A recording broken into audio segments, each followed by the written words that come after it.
guys, I am back with the next part of the video.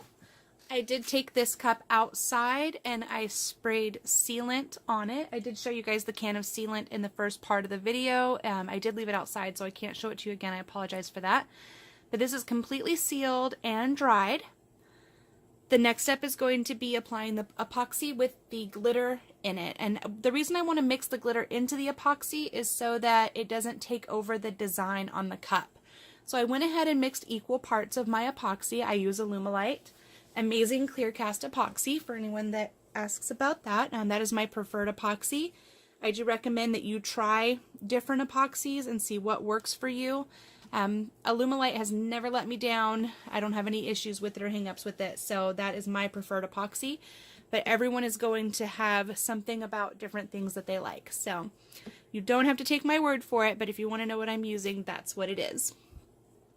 One of the glitters that I'm going to be adding to the epoxy is my glitter, Feather Bear Bling.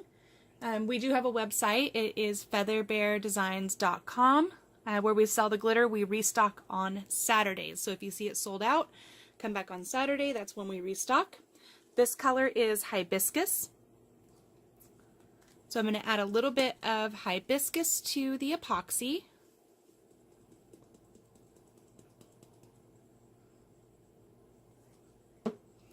And gently mix that in. Again, I just want this to be an accent over the design that's already there. I don't want it to take over. You guys can see when Hibiscus hits the epoxy, it really shows its color shift. You get to see all of the indigo and the blue that it shifts to when it's mixed in with epoxy. It's so pretty. And then the other color is Harlequin Opal. It doesn't say opal on here because I write big. So this is Harlequin Opal. This is an opal glitter that is in a diamond shape. It just makes it really dynamic and shows the color shift all the way across the board. So I'm going to put a little bit of that in here as well.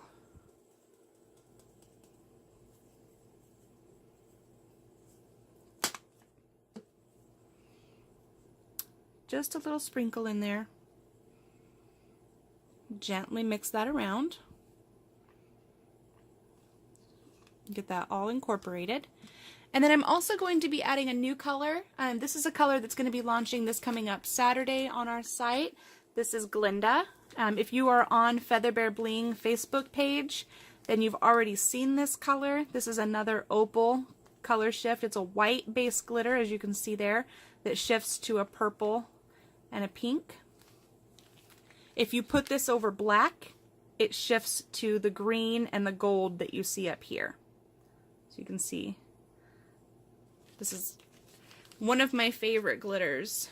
And I'm just going to put a little bit of that in there as well. Probably about 1/8 of a teaspoon I sprinkled in there.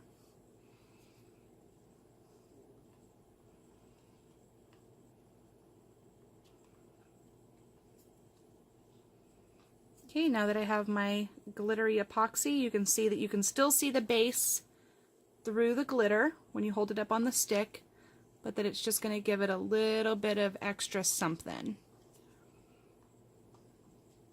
I'm going to go ahead and apply that to the cup. I'm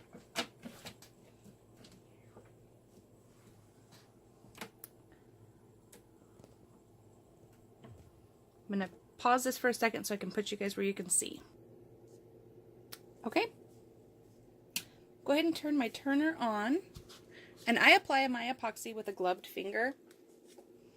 I like the control of the gloved finger.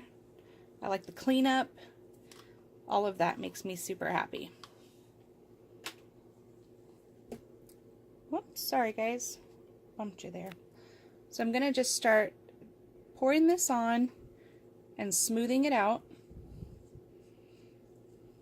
so I can get a nice coat on here.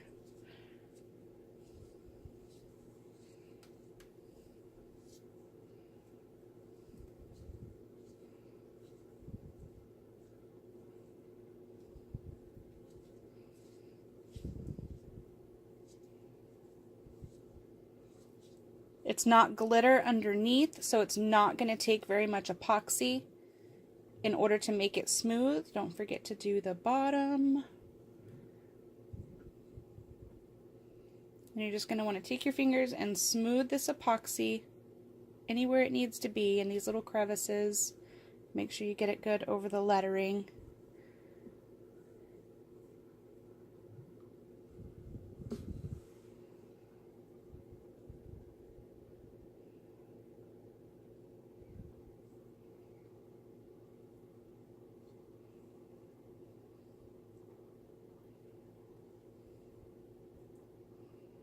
I'm just taking my finger and running from end to end so that I can move the epoxy back up into this little crevice right here.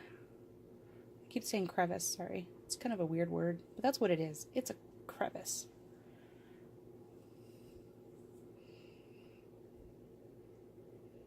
So you guys can see the glitter is sparkling when the light hits it. There's also in the background on the inks themselves, that pearlescent that we added is shining through. It's making this cup really dynamic. Been using that word a lot lately too, for those of you that have been following me. Just making sure this is completely smooth.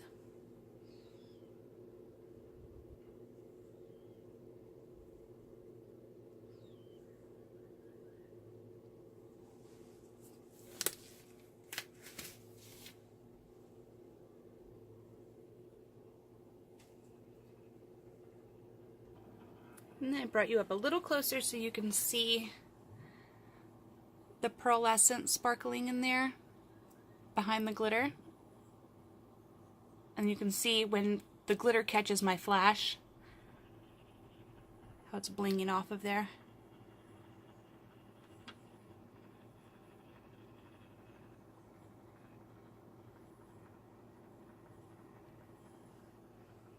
And then once this is cured, I let it turn for about 4 hours. Then I can turn it off. And then once it's completely cured after 24 hours, if I want to, I can apply a decal. Otherwise, this thing will be ready to go. Thanks for watching, guys. I hope you enjoyed the tutorial. I will be back with some other tutorials as well. I have some stuff that I'm planning, so I hope to see you guys soon. Have a good day.